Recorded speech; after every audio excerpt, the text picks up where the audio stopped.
Who gon' take it there? Who gon' take it there?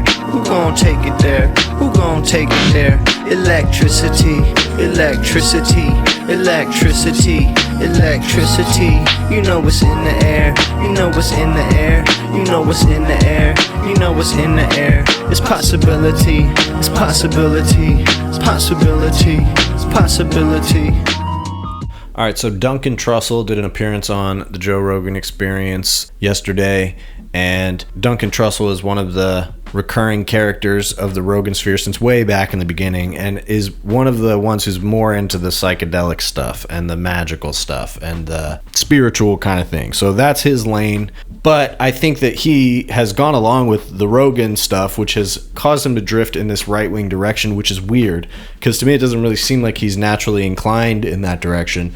And also, he dips into some weird territory sometimes with like CIA stuff or like fascination bordering on admiration of the CIA, even though he's big on like LSD and the hippie movement and stuff. So he's a little strange and comes off kind of manic in this conversation. And you can see that he's one of the people who is having a conscience about what has happened with Trump. And I don't recall Duncan Trussell ever advocating to vote for Trump or being pro-Trump, but he says here that he got swept up into this anti-war thing. He truly believed it, and now he feels like an idiot. So he's articulating that on Joe's platform, which is getting some attention. So here's the first clip of Duncan Trussell talking about that. I gotta tell you, I hate getting political.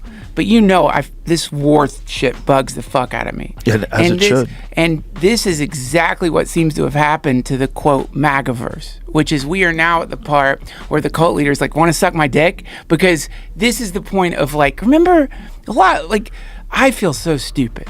Because when they were doing their no war thing, that was a big deal to me. I'm like, yes, yes, this is fucking great. No more stupid wars. No more wars. Fuck yes. Focus on the country. Why are we blowing up children in other countries for oil? This is great. And now it's wild to see what's happening. Isn't it mind-blowing that it is now, it's literally flipped. It's on its side. It's the opposite now. Now, these people who like really blatantly, we're not going to do any more wars.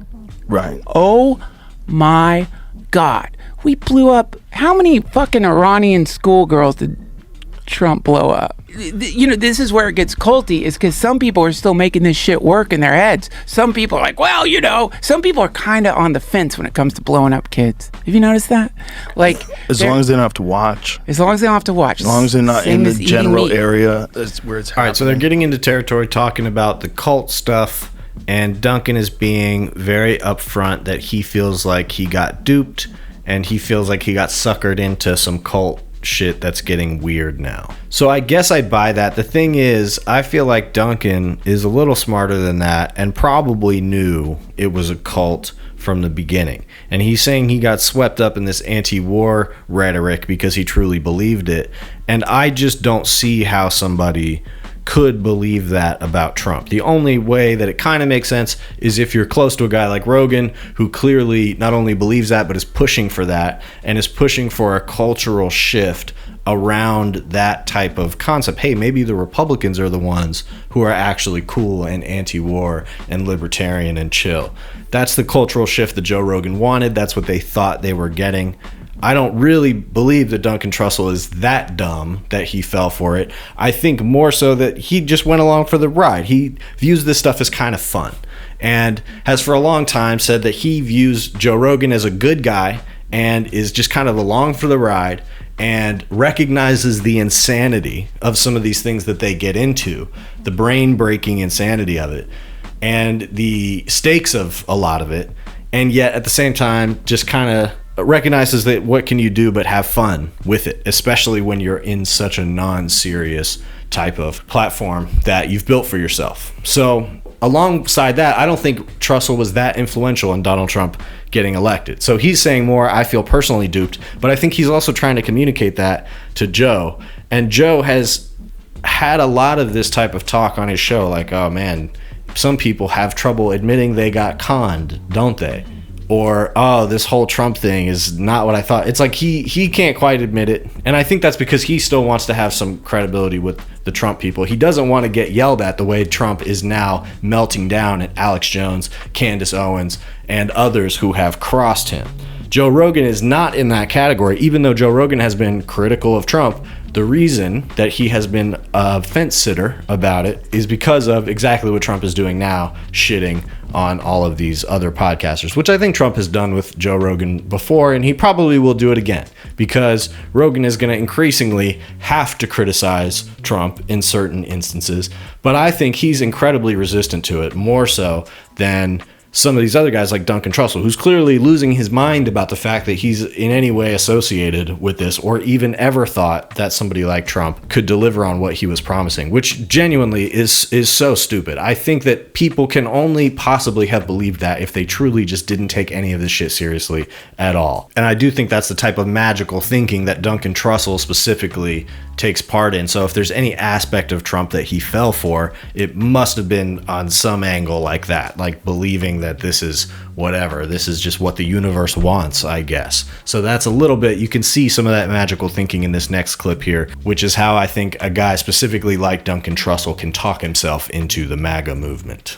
You know, I just feel stupid because, like, you know, before the Trump thing happened, I was pretty black-pilled on politics in general. I felt pretty black-pilled. I did believe it here and there. I was every once in a while, you know, yeah. But, you know, I was pretty, you know, I remember taking LSD for the first time and being like, well, this shouldn't be illegal. What the fuck is this? How come I can go to jail for 5 years for this? This is fucking ridiculous. And so that was the beginning of me being completely black-pilled with whatever the federal government was up to. It's just, if I can go to jail for 5 years for this, everything is bullshit. Everything. Now that's a weak point of view. Just because one thing's bullshit doesn't mean everything's bullshit. But then, like, this fucking ridiculous, like, pseudo-nationalist movement happens, and a lot of people got caught by it. The other option was fucked up, Kamala, you know what I mean? But there was this, like, moment where you're like, holy shit, the outsiders are getting in. They're going to stop the wars. I think right now, all of us are getting for the briefcase Scientology moment right now, which is like, it doesn't matter what fucking mask the person calling themselves the president is wearing. It's always going to be the same thing. And I just feel dumb. Because I really believed it, dude. I fucking believed that we would not do any more Middle Eastern wars. I fell for it. I really bought it, man. And it makes me feel so dumb. Like, I am now fully black-pilled when it comes to American politics. Like, I realize, like, God, it's so easy. I don't think anybody should feel bad. Because a lot of us really hated war. And then Trump and fucking Vance come around, and they're somehow, even though, like, probably, like, when you look at Trump, I don't know if I can believe that dude, but somehow he did it. Hypnotized. What a powerful magician. No more wars. And now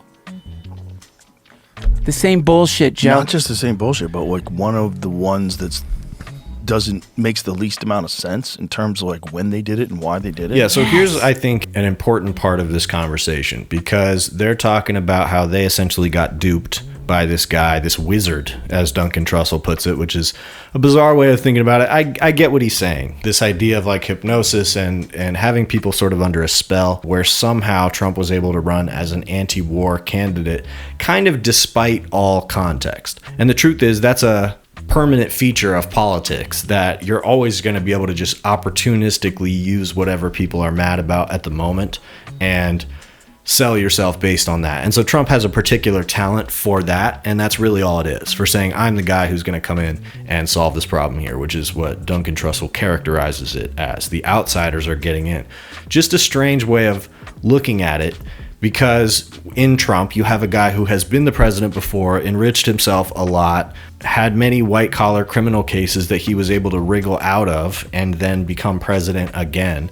And somehow that's like the outsider coming in to fix things. And the reason they're able to view it like that, specifically Rogan, and Rogan mentions this more and more now, this sort of pro-capitalism and this idea, he at one point in this conversation talks about what if the war in the Middle East or in Afghanistan specifically was ran by a private company like Blackwater or something, ran by it rather than being run by the United States government. His argument would be, we wouldn't have left a bunch of equipment there because a private company would never be wasteful like that. It's the dumb thing to do. But the government does dumb things like waste equipment, leave it behind. So obviously, the reason that companies, private companies, would never be in charge of a war overall, even though they are heavily involved in wars and are the ones, in fact, who are making a lot of decisions or providing a lot of the actual weaponry.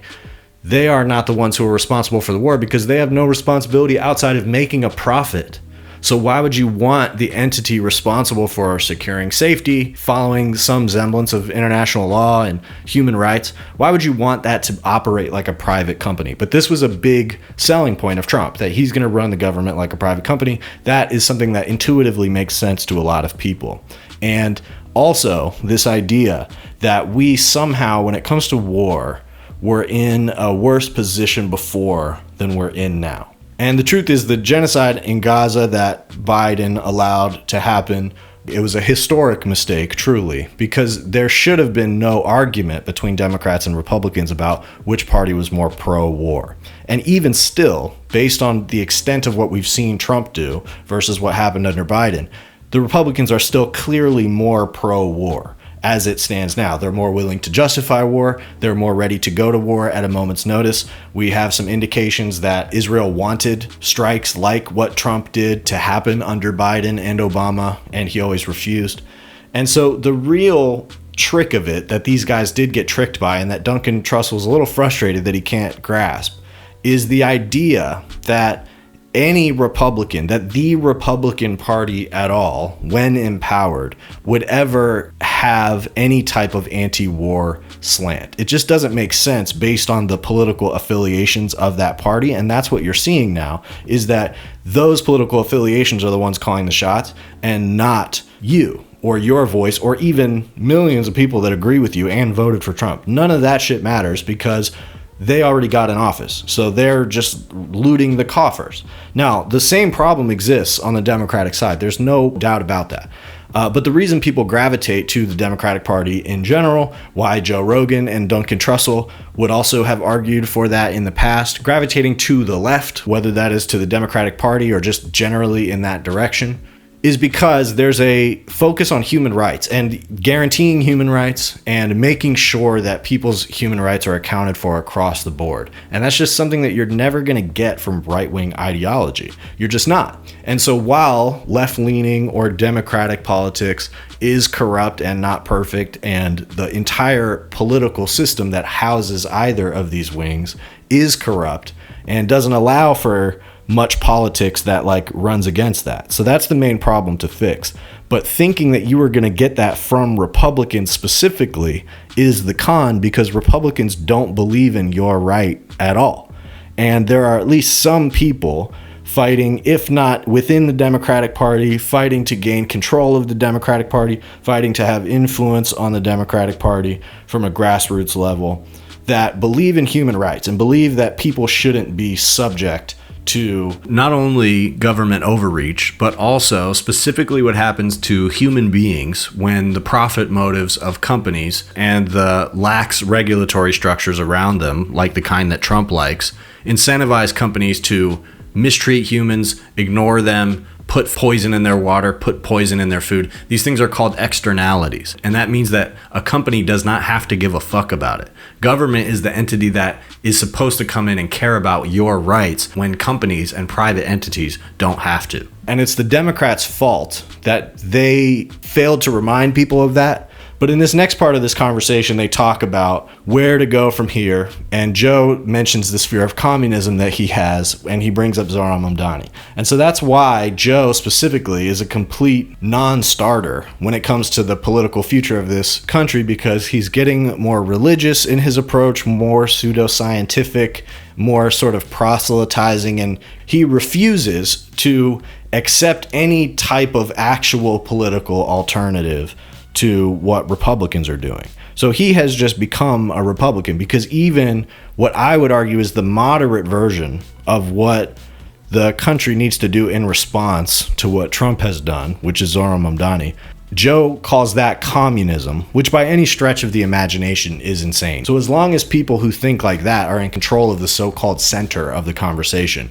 we're still in trouble. So here's that real quick. Once you get sucked into one of these sides, God help you if you fucking like experiment with the enemy. Yeah. God help you. That's why the biggest trap is switching teams, because you can only switch political teams once. Yeah, you got to get off the team. You can't go like, unless someone's like the greatest of all time, you know what I mean? Like someone who wins a world title in 2 different weight classes, you go back and forth and then back again. You're like, I changed my mind. The left went crazy. I'm back with the right again. No. You got to be a free agent. I wonder. Yeah, but I wonder if the grift is strong, if they're really good at it, if they could go left, right, left again. They're gonna go left again. Are you fucking kidding? The goddamn midterms are gonna be just a fucking blue wave. Right. But that's what I mean is like influencers. Like people who are like far left influencers or far left commentators, and then they switch teams. Now they're Republican all the way. Oh, yeah. Like it's really hard to go back again. No, you can't go back. That's what I'm talking about. The path has to go either right to left, left to right, and then the next stop has got to be fuck politics, fuck war, fuck the military-industrial complex. You can label me whatever the fuck you want, but fuck all of violence against other human beings. This is why you do, anytime you do an unpopular war, this is what you risk. Yeah. You risk reuniting people. We have to reunite with a sensible plan and not just go to communism. Not just immediately go to the dumbest idea to counteract all the evil shit that's going on in the world. No, that's the problem. Is the left represents that? The represents Mamdani. It represents this idea that we're going to take from rich people and give it to poor people, and it's going to fix everything, even though there's insane amounts of fucking fraud and waste we're not even going to address. Well, this is where you get cubbyholed, because it's like the oligarchs will tell you you want to do communism? Just that hadn't worked out. Communism's the only way. I think, I mean, this is an idiot saying this, but I have a sense that there might be another thing we haven't figured out yet. 100%. I don't know what that is. Right.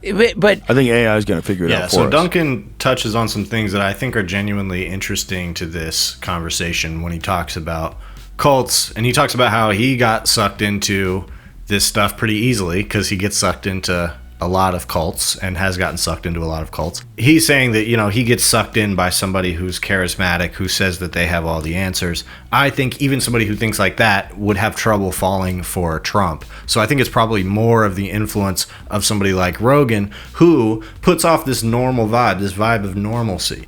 And over time, he has trapped himself into a bubble of pretty right-wing ideology that a lot of people do agree with, but I think less and less, and it's certainly going to be less sustainable given where the Trump administration is going. And he is not showing that he wants to switch to something.